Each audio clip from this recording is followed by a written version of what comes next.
there's a Walmart, there's like a I think it's a Home Depot, and then there's a shopping centre down in Shelby Village. Trucks parked there, but it's never easy.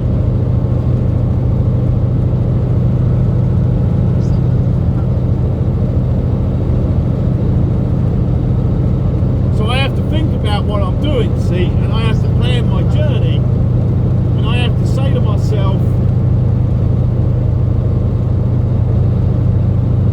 do I try going all the way down knowing that it's going to be a cluster, trying to find somewhere to park down there,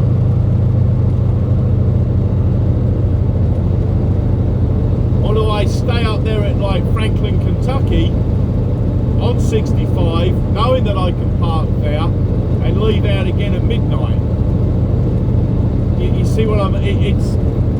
You're sort of damned if you do, damned if you don't.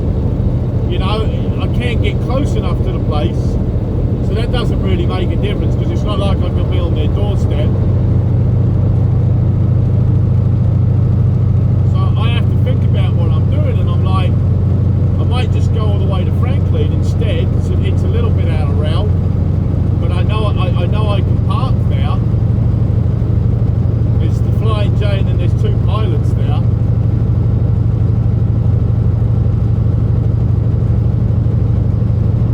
And then leave out later on tonight.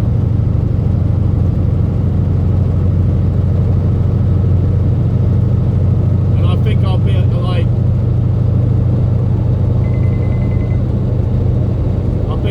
I don't know, an hour or something away from there.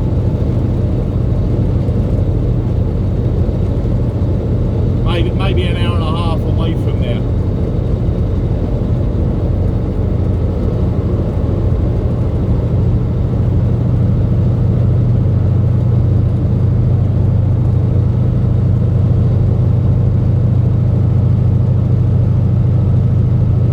See, I could go past the exit for Shelbyville and run a little south. I think it's about, I don't know, 10 or 11 miles south. I think it's like exit 89. I think that's 98. I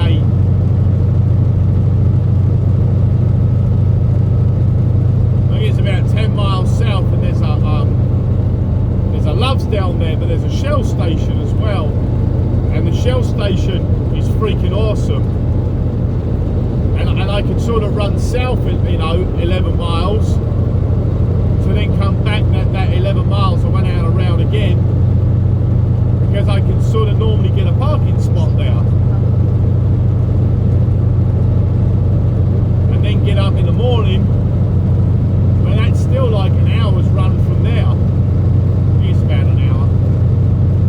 Might be a little less than that.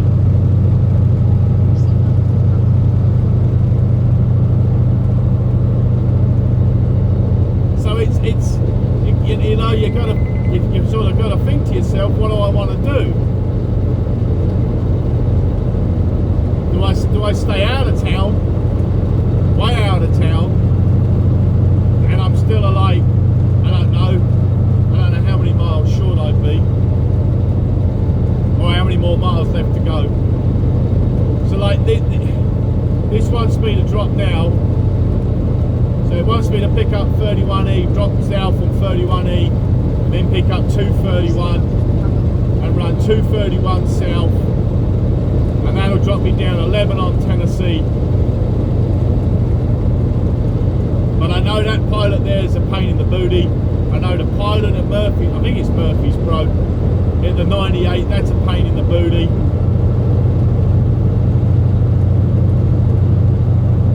But I know up here in Franklin, Kentucky, I know I can get parking, and I should be able to get a shower and that. So you say to yourself, all right, what do I do? Well, I run all the way down, take a chance, get there, and then find there's no parking, and you're scrambling to try and find somewhere. Or do I stay up here on the north side before I run south through Crashville, and then get up around midnight and then leave again?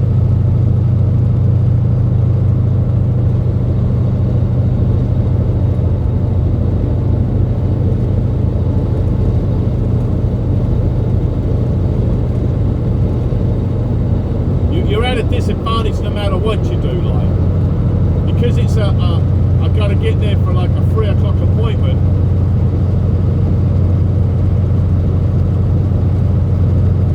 And see, if I stay at Franklin, I can get diesel when I leave, and I can fill the reefer right up and the truck.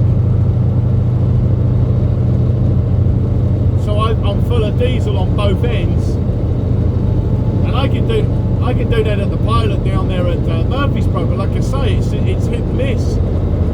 That place is always full up, and they're awful places to get in and out of. Like, they suck. They're terrible. So now my head's working towards saying, you know what? Let's just go to Franklin, Kentucky. Let's just stay there, and then we'll leave out later tonight. You got I think it's like an hour and a half run down there. You know, so it's like, all right, well, let's do that.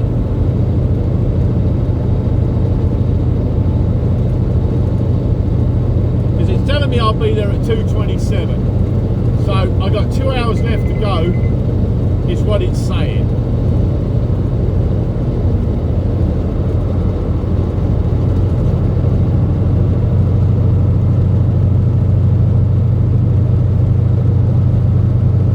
Bowling Green was 92 miles away.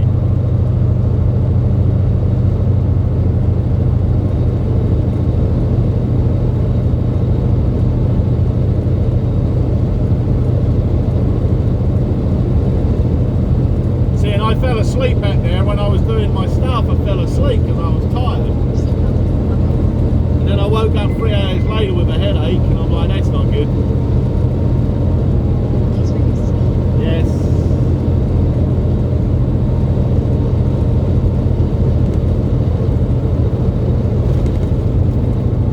I think that's what I'll do. I think I'll run across to Bowling Green, and then I'll drop south at Bowling Green.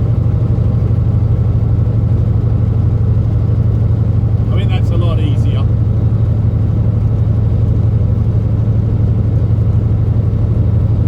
Stay at Franklin.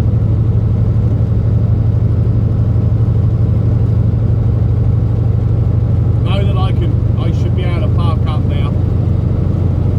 Stay at Franklin, knowing that I can park there, and then leave out later on tonight. Doesn't really make any difference. It's all the same. I don't even know what I'm doing Monday. Monday, I'm sure that it's going to be a screw around day waiting on a load anyway, so it's not like I'm going to lose anything.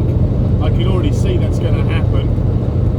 So I think that's what we'll do. I think we'll go. Oh, it's not. I think. I know what I'll do. I'm going to go to Franklin. Stay out of them areas that are just trash. The places, like, what I mean by trash is like they're just awkward places to get to, and they're awkward places to park. People are. That's a big old eagle. Oh, yeah, that was a vulture, wasn't it? That wasn't an eagle, Mark. You got that completely wrong. I think that was a vulture. What I mean by them being trash is that they're awkward. And I've already said that, so I'm just repeating myself again. Yeah, I see it. But a lot of wrecks happen there in the parking lots. Because people they're tight places. They're just tight. They're always busy. People are always moving around. All the locals park there. So all your locals park there for the weekend. So you really don't have much chance to get in there. See, you know what I mean? So it's not much of a video. I haven't really got much of a video for you. It's just a couple of hours.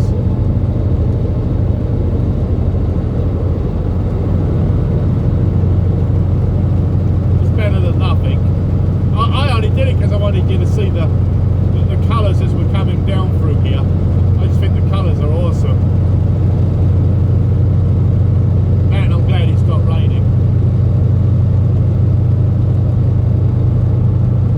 Yeah, that's what we're going to do. We're going to stop there.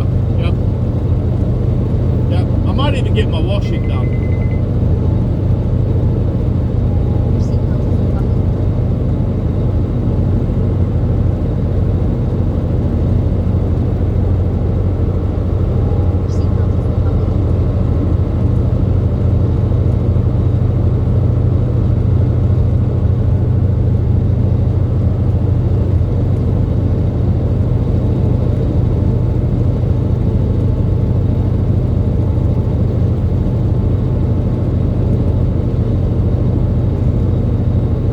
course, like trying to get your washing done and stuff like that at the truck stops. I mean, I don't mind the truck stop wash laundry. It's okay. But everybody sort of has the same ideas of waiting until everybody's gone to bed and then they go do their laundry. So even when you go in there at like 10 o'clock at night, you think, oh, I'll go at 10 o'clock at night, do it 2 hours before I leave. There's always somebody else who's got the same idea. Which is why I try and find laundromats. So if I can find a laundromat, I know I can get in and get my washing done. It's always a task to have to sort of plan everything you do and get it to where everything's accessible for you. Parking's easy, knowing that you're not going to have no problems with the local neighbourhood. In some areas the local neighbourhoods don't like you, some areas they have high crime rates, and you never know what's going to happen. And we're getting into that situation at the moment where most people don't think it or feel it, but everything's starting to change on the whole supply chain. And even I can even feel it at the moment. I notice the way my work's been going, that the supply chain, it's still there, but you can really you can feel the change, as it's not as much in the respects of it was like, yep, your load's ready, your load's ready, your load's ready. There's a lot of sitting around waiting.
Green 68 miles away.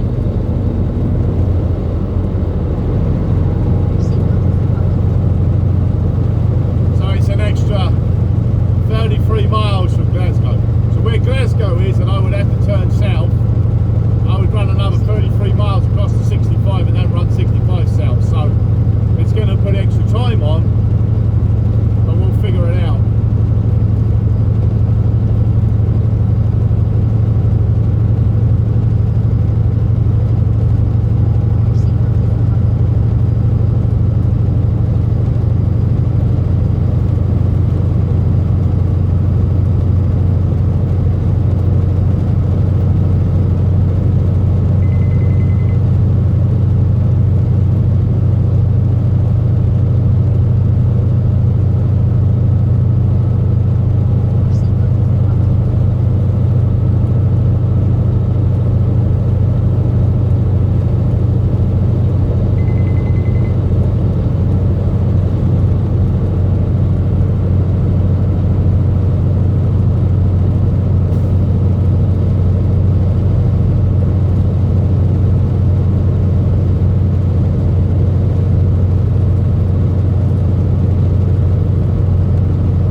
£60,000 in the trailer.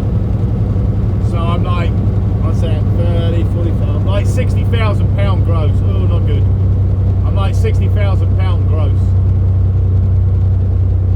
So she holds it in top, climbing the hill, we're down to like 1300 RPM.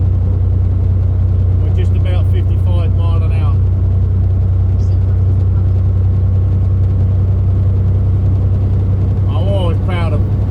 I'm always proud of Blue. Blue is an exceptional truck.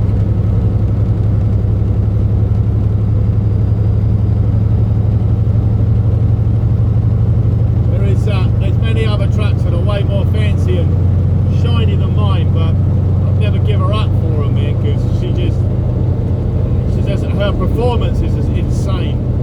And she's worn out. She's had enough, man. She's tired. But she'll just keep on trucking. She never gives up. Even when she breaks and we fix her, she's just like, alright, let's go again.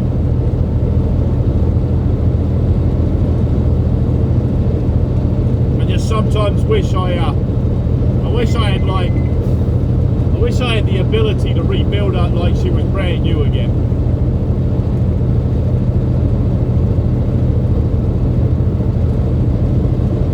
Absolutely everything, kind of like, you know, just put her in there and just have everything about her, just make it like she was brand new out of the factory. I'd like that. But you need like $200,000 to $250,000, I should imagine, by the time that you get through with your labour costs and your parts and your time and that, you know. But then I look at the cost of brand new trucks now, and it's about the same price anyway.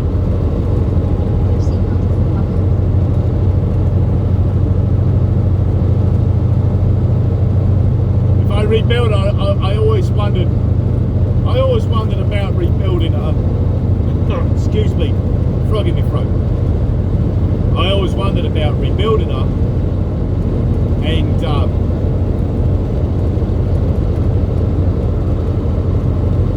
a lot of them, they do bits and pieces to them and they can get more horsepower out of them, and I always thought, man, I'd really like that. That'd be pretty awesome to increase the performance of the engine.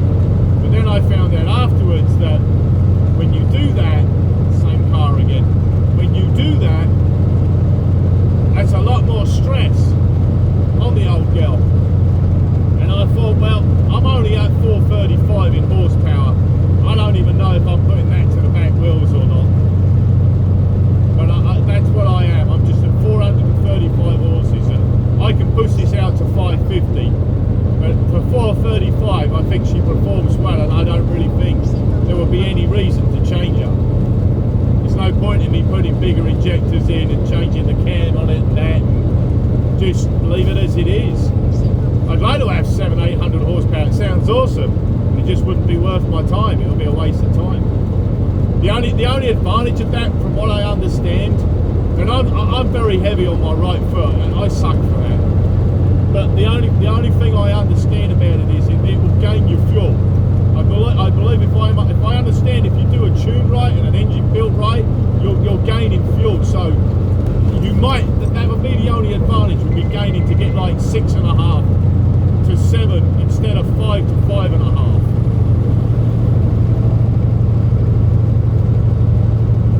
Bear in mind he's empty.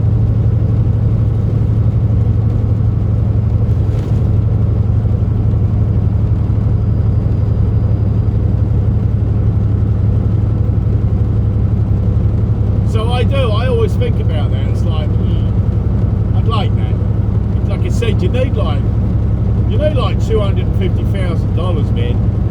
You know, you got to have that in the account to have her rebuilt like she was out the factory.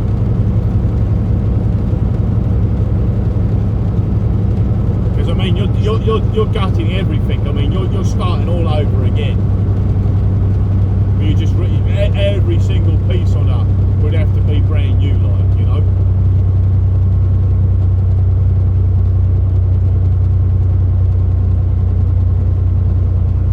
See if we can climb in top again, shall we? I might have to drop I can get to the crest, I'm all right.